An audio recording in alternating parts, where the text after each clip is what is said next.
William's eyes widened. "Mama," he said, "why are you here?" She looked up at him and asked softly, "Where is my gold?" Williams laughed quickly and scratched his head.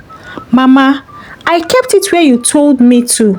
I didn't touch anything, I swear." The woman's eyes didn't blink. She looked at him long and deep. Then she said, "Are you sure?" Williams nodded fast, but his hands were shaking behind his back. The old woman stood up slowly from where she sat. She looked at Williams with calm eyes. Her voice was soft, but her words were strong. "If you took it, return it now. If you don't, be ready for what will happen." Williams opened his mouth to speak, but no word came out. The old woman turned and walked away. She didn't look back. William stood at the door, his hands on the wall. He breathed fast. He looked around, then said to himself, "She's just an old woman. She can't do anything. The money is coming soon, and I'll be fine." He went inside and locked the door, but that night, he didn't sleep. A few days later, something strange happened. People in the streets saw Williams walking around with no shoes. His clothes were dirty and torn. His hair was rough and his face looked lost. He was laughing and talking to himself.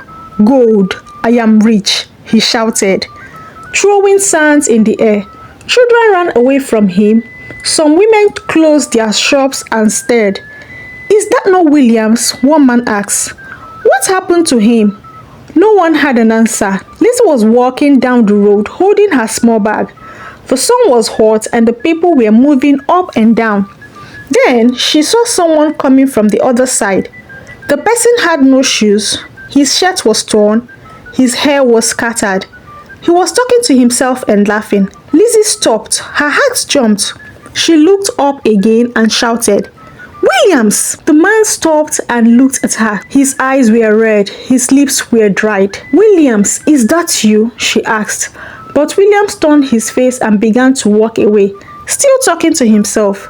Lizzy stood still. She couldn't believe what she was seeing. She then walked towards him. Before he could go far, she grabbed his shirt from the back. "Stop there," she shouted. Williams tried to pull away, but he was weak. "You are not going anywhere," Lizzy said, holding him tight. "Tell me what happened to you. Who did this to you?" Williams looked at her with tired eyes. He smiled and whispered, "The gold. The gold is talking to me." Lizzy's hands shook. She pulled him to the side of the road. "Williams, talk to me, please. What gold? What did you do?" But Williams only laughed again and pointed to the sky. "Money is sweet," he said, "but it can burn your head." Lizzy looked into his eyes and felt cold all over. "I hope it's not what I'm thinking." Williams looked at Lizzy. Then he started laughing loud, like someone who has lost his mind. He turned in circles and threw his hands in the air. "I took her gold. I took the gold. It was me," he sang. He clapped his hand and laughed again. People on the street stopped to watch. Some shook their head. Others whispered, "This boy has gone mad." Lizzy stood there, her mouth open. She moved close to him, then held his arms and said, "You mean you stole the gold? Williams, tell me the truth." Williams looked at her, his eyes wide. Then he smiled in a strange way, started dancing on one spot. "I told the pot to keep quiet," he said, pointing to the sky. But the pot shouted. The gold was heavy, but I hid it under my shirt. Lizzy stepped back, shocked. "You lied to me, Williams. You said you didn't take it. Why did you lie to me?" William started laughing again. "I was going to build a house in the sky, big one with gold chairs and a talking door," he said, crawling on the ground. Lizzy covered her mouth with her hands. Tears rolled down her cheeks.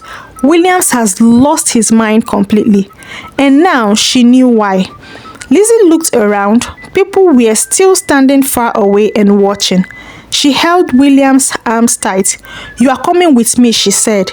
"We are going to see that old woman now." But William shouted, "No, leave me. The gold is mine.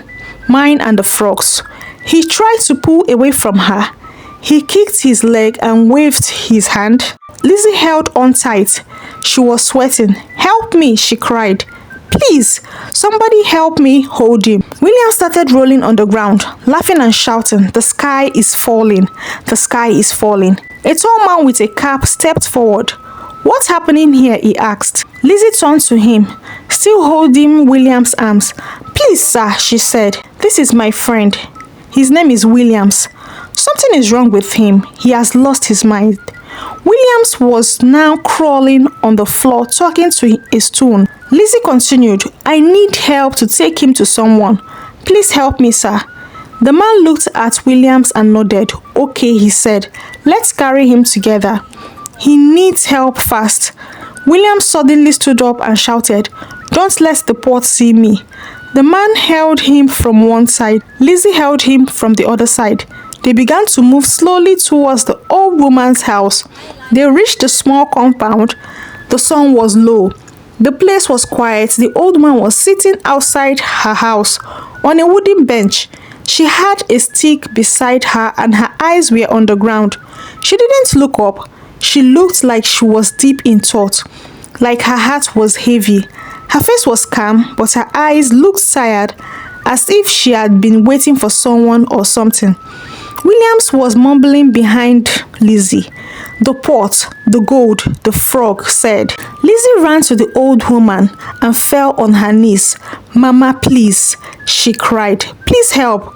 The old woman looked up slowly. Her eyes met with Lizzy's. Lizzy pointed behind her. "It's Williams. He's the one who took your gold. He lied to you, and now he has gone mad." The old woman didn't say a word. She just listened. "Please help him. He keeps calling your name," he said. "Only you can help him." The old woman looked at Williams. She took one slow step towards him. Her eyes were sharp, but her voice was calm. "When my gold got missing," she asked. "I asked him. I looked him in the eyes." She pointed at Williams, who was now drawing on the ground with his finger and laughing. "I gave him a chance," the old woman continued. "He said no. He lied." Lizzy looked up quickly. Her eyes were full of worry. The old woman shook her head slowly. "Now, what is wrong with him is not from me. It came from above. I cannot help him." She turned away. Lizzy jumped up and ran to the old woman. She held her wrapper tight. "Mama, please," she cried. "Please do this for me." Tears fell from her eyes. "I know he wronged you. I know he took what he shouldn't have." The old woman stopped walking. "But please forgive him," Lizzy said again. "Please, I am begging you. Help him. He is suffering." There was silence. Even William stopped laughing. He looked up slowly as if he heard her voice clearly. The old woman turned and looked at both of them. Then she said, "Let me think." The old woman looked at Lizzy for a long time. She saw the tears on her face. She saw how tightly Lizzy was holding her wrapper. Then she nodded slowly. "If not for your good heart," the woman said, "I will not help him. He lied. He stole. And he mocked me." She looked at Williams. He was now sitting on the ground, pulling grass and laughing to himself. "But because of you," the woman said softly, "I will try. I will try for your sake." The old woman took a deep breath. She walked slowly where Williams was sitting. He looked up at her with a strange smile. She didn't smile back. She placed her right hand on his chest. Then she hit his chest with her palm once, then again. William's body shook. Then suddenly he fell to the ground flat. His eyes closed. Lizzy screamed, "Mama, what happened?" The old woman raised her hand in the air and said, "Now we wait." The air was still.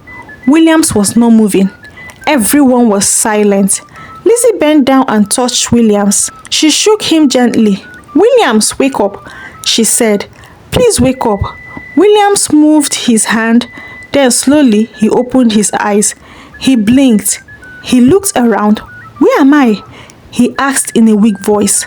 Then he saw the old woman standing beside her. His eyes opened wide.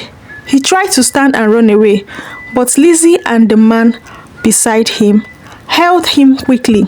"Stop, Williams," Lizzy said. "You are safe now.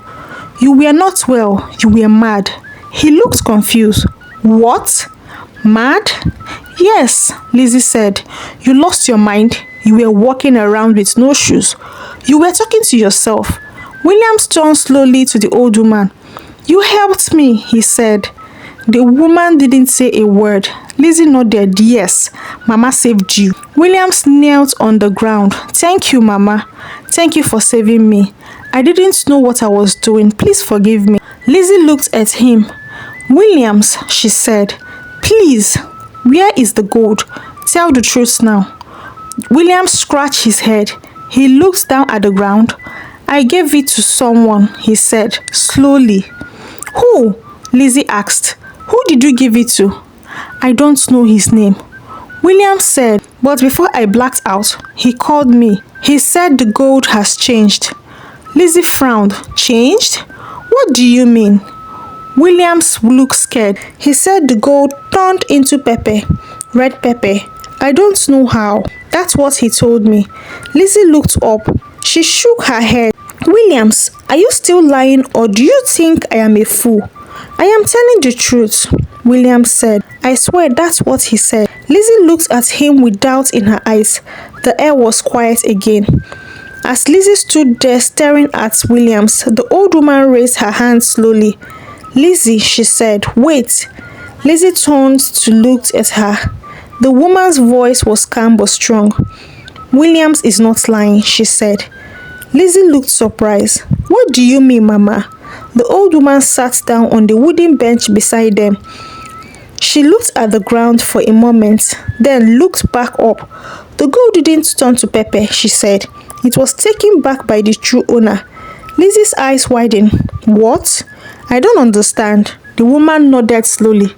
"The gold did not belong to me. I was only keeping it for someone, a spirit. When Williams took it, the spirit came for it. That is why he lost his mind." William's hand started shaking. He looked down in fear. The woman reached into her wrapper and brought out a small black bag. "This," she said, "is the gold. It came back to me yesterday. I didn't call for it. It just appeared here by my feet." Lizzy took a step back. "So everything he said was true?" "Yes," the old woman said. "He was punished because he took what was not his. But now, the gold is back to where it belongs." Williams fell to his knees again. "I didn't know. I thought it was just money," he said. The woman looked at him and said, "Not everything that shines is yours to touch." The place was silent. Even the air felt heavy. Williams was still on his knees. His eyes were full of shame. He held his head and said, "Mama, I am sorry. I didn't know. Please forgive me. I will never do such a thing again." The old woman looked at him for a long time. Then she said, "Greed brought this upon you. If something is not your own, leave it. Be happy with what you have. Don't let your eyes lead your heart." Williams nodded quickly. "I understand now, Mama. I understand." The woman then turned to Liz. Her face softer now. She asked, "The gold I gave you, tomorrow will be the 7th day, right?" Lizzy looked up. "Yes, Mama. Tomorrow makes it 7 days." The old woman smiled a little. "Good. Don't wait too long. Go and exchange it. Use it well. Use it to build your life. That gold was for someone with a good heart. It found you because you helped me without asking for anything." Lizzy's eyes filled with tears. "Thank you, Mama. Thank you so much." The woman stood up slowly. "You can both go now. What needed to be done is done." Williams bowed his head. "Thank you, Mama." Lizzy also said, "We are very grateful." They both walked out of the compound quietly. No one said a word, but deep inside, they both knew nothing would ever be the same again. And that is how everything ended. Lizzy received her reward, not because she asked for it, but because of her kind heart. Williams learned the hard way that when you take what does not belong to you, it will never end well. What you steal may look sweet for a moment, but in the end, it will bring shame, pain, and even madness. Now, I would love to hear from you. What did you learn from this story? What part of the story touched you most? Please drop your thoughts in the comment section. I will be reading them all. There is another interesting story I'll be uploading in a few days. Please consider subscribing if you have not subscribed yet, and turn on your notification bell so you will be the first to know when it's dropped. Thank you so much for watching. I will see you in my next story. Stay kind, stay wise, and remain blessed.